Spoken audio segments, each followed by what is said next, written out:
정도 아주 흥미지수가 최강입니다. 네네. 저희가 옷을 좀 어둡게 입고 왔는데 그러게 말이에요. 네. 그 지난해 말에 개봉을 했는데도 지금까지도 아주 인기가 뜨거운 그 한국 저승 판타지 블록버스터 신과 함께. 정 씨, 당신 아직 죄인 아닙니다. 그래서 오늘 저희가 준비한 특종 바로 신과 함께 떠나는 저승 투어 19입니다. 우리 셋이 어떤 관계였는지 이런 게 좀 궁금해요. 네, 생각을 해봤어요. 인연이 없지 않은 것 같아요. 저는 굉장히 질긴 인연이었을 거라고 보고요. 예. 셋이 그러면 전생에 뭐였을 것이냐?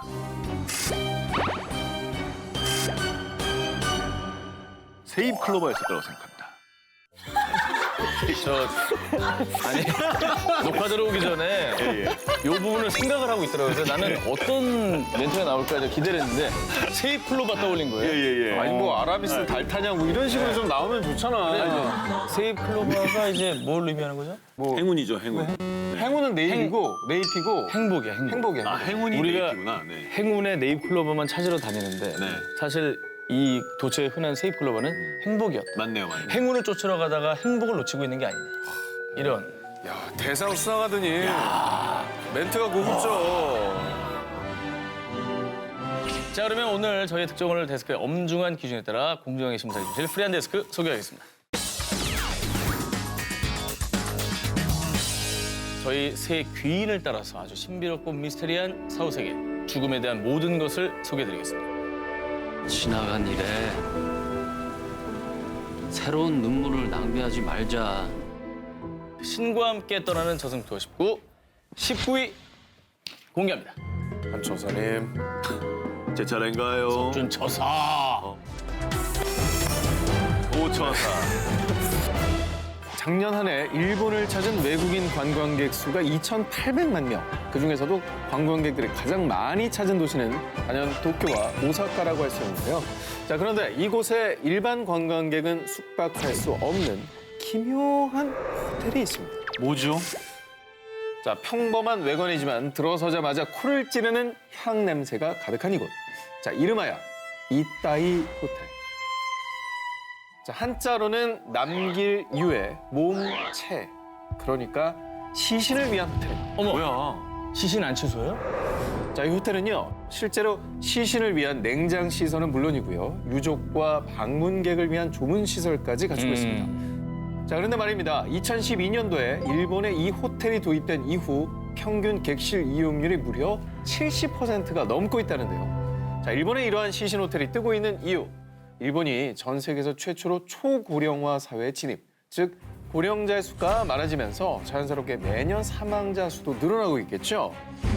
하지만 문제는 그에 비해 화장터는 고작 10여 곳에 불과해서 사망한 뒤에 화장까지 대기 시간이 무려 7일이나 필요하다고 합니다. 자, 또한 유가족의 선택에 따라 시신 호텔에서 아예 장례식까지 치르는 간소화된 장례 서비스까지 제공하기도 하는데요. 일본 소비자협회에 따르면 일본의 평균 장례 비용은 우리 돈으로 약 1,960만 원 정도인데요. 시신 호텔의 경우는 뭐 호텔마다 조금씩 차이가 있지만 시신 운구, 안장, 연결식과 또 화장까지 포함해도 최대 약 450만 원이면 장례를 치를 수 있다고 합니다. 자, 전 세계에 불고 있는 웰다잉 열풍에 맞춘 죽음에 대한 신트렌드. 과연 당신의 생각은 어떠십니까? 신과 함께 떠나는 저승 투어 19, 이번에 18위 공개합니다. 지하에서 들려온 지옥에서. 혼자 사는데 괜히 들었어요. 너무 무서워요. 댓글만 봐도 무서워요. 영상 못 보겠어요. 대체 어떤 영상이길래 이렇게 겁에 질린 걸까요? 이 사연의 시작은 이렇습니다. 1979년 구소련은 세계 최초로 23km 지하 자원 탐사 계획에 착수했습니다. 곧바로 작업에 착수해 지하 14km 정도 깊이 뚫기에 성공. 지하 자원 탐사의 새로운 역사가 쓰이려던 그 순간 지하 온도가 순식간에 섭씨 1100도 가까이 급상승하고 맙니다. 그러자 과학자들은 아차, 드릴이 용암을 건드렸구나 라고 생각을 했고요. 곧바로 드릴을 철수하려던 그때 드릴 기계를 끌어올리던 인부들은 지하에서 이상한 소리를 듣고 맙니다. 뭐야? 구멍 깊숙이 넣어 그 소리를 확인해 보는데요. 이 소리가 들린 거죠.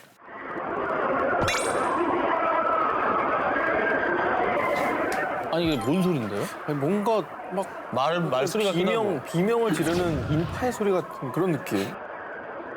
그 소리는 정말 충격 자체였습니다. 왜냐면 지하 깊숙이에서 울리는 수십만 명 사람들의 비명 소리였기 때문이죠. 진짜 지옥인가? 불지옥 있잖아요, 불지옥. 이 일이 알려진 뒤 아조라제 박사는 핀란드의 한 신문사와의 인터뷰에서 저희 유전 발굴팀이 지옥의 문을 연 게 아닐까요? 라는 말까지 했다는데요. 그 뒤 이 미스터리한 일이 더욱 세계적으로 이슈화된 건 1989년 기독교 계열인 미국의 T방송사에서 다시 한번 집중 조명하면서부터였죠. 진지하게 기사가 났네요. 정말 수년간 전 세계 사람들을 공포에 떨게 한 이 지옥 소리의 정체는 과연 무엇일까요? 이 지옥의 소리는 모두 조작된 거라고 합니다. 에이, 뭐야? 거짓말하면 지옥 가요. 제가 한 게 아니잖아요. 저거 만든 사람 지옥 가요. 그래요? 왜 거짓말합니까? 왜 그렇지? 네, 정확하게 말씀을 드리면 그 작업은 지하 12km까지 뚫는데도 성공을 했는데 이때 이 기사를 접한 노르웨이 출신의 한 남성이 이 지옥의 소리 이야기를 지어냈다고 합니다. 소리는 그럼 그 친구들끼리 모여서 낸 거예요? 저 아까 소리는 진짜 같았잖아요. 어. 진짜 무서운 어떤 절규 같은 느낌. 뭐예요? 그건 한 너튜버가 이 녹음 영상을 실제로 분석을 해봤답니다. 확인 결과 여러 오디오의 특정 구간에 복사 붙여넣기 한 다음에 반복 재생한, 다시 말해서 복붙 반복 재생, 즉 만들어진 소리라고 합니다. 아, 가짜에 놀아놨네. 미안한데 한 번 더 들으면 안 됩니까? 한 번 더 들려봐 주세요.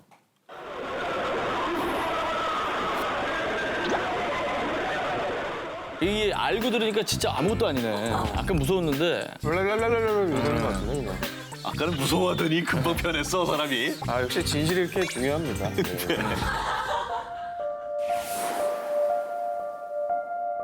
신과 함께 떠나는 저승 투어 17위 공개합니다. 사막 한가운데 열린 지옥의 문. 엘리게이트.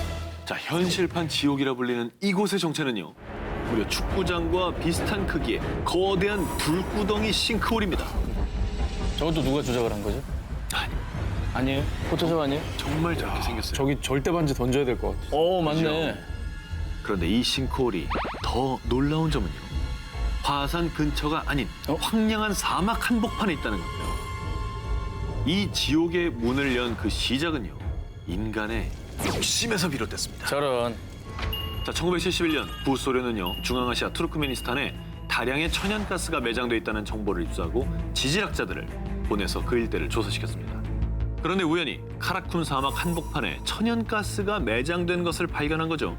그래서 그 즉시 가스를 채굴하기 위해 굴착기로 땅을 파내려 갔는데 그런데 그만 집안이 붕괴되어 거대한 구멍이 생긴 겁니다. 이 바람에 장비는 물론이고 작업을 하던 인부들까지 추락합니다. 그런데 여기서 더 큰 문제가 발생하고 맙니다.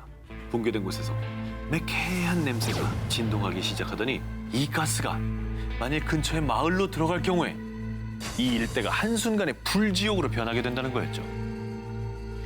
결국 구소련의 지질학자들은 큰 결단을 내립니다. 바로 구멍에 불을 붙여서 땅속에 있는 가스를 모조리 소진하자는 계획이었는데요. 그러나 이들의 예상은 처참히 무너졌습니다. 이 싱크홀엔 상상 이상의 가스가 매장돼 있었기 때문이죠. 그래서 1971년부터 지금까지 무려 30여 년이 지난 지금까지도 천도씨의 뜨거운 열기를 내뿜으며 계속해서 타오르고 있다고 합니다. 근데 여기 뭐 사람이 갈 수가 없는 데죠? 아까 사진 보셨지만 이 사진 말고 가요? 다른 사진 보면 옆에 사람들이 서 있습니다. 뉴스에서 본 거. 저기요. 어머. 네. 그래서 실제로 이곳을 이색 여행지로 찾는 용감한 여행객들이 꽤 있습니다. 워낙 위험한 곳이다 보니까 2010년도에 이 투르크메니스탄에서도 베르디 무하메도프 대통령이 폐지하라고 지시를 했다고 합니다. 그런데 또 인간의 힘으로 끌 방법도 찾지 못해서 현재로서는 속수무책인 상황입니다. 신과 함께 떠나는 저승 투어 19, 16위 공개합니다. 영혼이 모이는 삼색 호수. 꽃이 많이 피는 아름다운 자연 경관으로 포르투갈어로 꽃을 의미하는 플로레스라 이름이 붙은 이 섬에는요, 1639m 높이의 클리무투 산이 있고 그 안에는 화산 폭발로 생긴 세 개의 호수, 클리무투 호수가 있습니다. 이 산자락에 있는 작은 마을 뽀모에 사는 리오족들은요, 예로부터 자신들이 죽으면 그 영혼은 반드시 이 클리무투 호수에 깃든다고 믿고 있다고 합니다. 그런데 꽤 흥미로운 이야기는 이 영혼들은 다 같은 호수에 깃드는 게 아니라 영혼의 특성에 따라서 3개의 호수에 나누어서 깃든다고 합니다. 아, 재밌다. 제일 서쪽에 위치한 숲으로 감싸져 있는 검푸른 호수 티우아타푸푸는요, 나이 든 사람의 영혼이 모인다고 하고요. 이 호수와 조금 떨어져 있는 옥색 호수의 이름은 티우누아무리쿠파이로요, 젊은 사람들의 영혼. 그리고 그 옆에 있는 호수는 티우아타폴로로 갈색을 띠고 있는데, 이것은 악한 사람의 영혼이 모이는 곳이라고 합니다. 아니 어떻게 저렇게 가까운데 이렇게 색깔이 다를 수가 있지? 진짜 신기해. 일부러 인공 색소를 만들어 놓은 것처럼. 아, 그죠? 물감 풀어놓은 거 같잖아요. 그런데 이 삼색 호수가 영혼이 모인다는 전설만큼이나 신비로운 이유는요, 하루에도 오전 오후에 따라 또 건기와 우기에 따라 신기하게도 색이 옅어지기도 하고 또 진해지기도 한다고 합니다. 진짜? 신기하다. 저게 어떤 원리로 저렇게 되는 걸까요? 진짜. 학자들은 호수 밑에 있는 토양의 화학 물질 때문에 색이 바뀌는 것 같다라고 추측합니다. 이게 밝혀진 사실은 아니고요, 추측입니다. 하지만 리오족 사람들의 생각은 다릅니다. 그들은 호수에 깃든 조상의 정령이 변덕을 부려서 색이 변하는 거라고 믿고 있다고 합니다. 리오족에게 클리무트 호수는 예로부터 조상이 깃드는 신성한 공간으로 소원을 빌거나 병을 고치고 싶을 때 이곳에 와서 기도를 한다고 하는데, 리오족의 이런 믿음과 전통은 어쩌면 먼저 세상을 떠난 가족들과 이승에서 더 오래 함께하고 싶은 마음이 아닐까요? 만약 생을 마친 후에 영혼이 되어 어딘가에 깃들 수 있다면 두 기자님들은 어디에 깃들고 싶습니까? 저는 뭐 그냥 만약 가능하다면 소영이 곁에 좀 오래 남을 수 있는 어떤 물건이나. 소영이가 좋아하겠냐고. 아, 귀신이 김소영 씨를 되어서, 예. 감시하는 겁니까? 예, 아니 당신은 소영이의 CCTV가 아니, 여기서 계속 맴돌면서 뭐 하나 뭐 하나. 신과 함께 떠나는 저승 투어 19, 15위 공개합니다. 죽음에도 규칙이 존재합니다. 지난해 전 세계 사망자 수는 무려 6천만 명. 매일매일 약 16만 명의 사람들이 각종 사건, 사고와 재난, 테러 등으로 죽음의 문턱을 넘는 건데요. 그런데 이 죽음을 피하는 방법이 실제한다면 여러분은 믿으실 겁니까? 1931년 허버트 윌리엄 하인리히가 발표한 1대 29대 300의 법칙, 즉 하인리히 법칙인데요.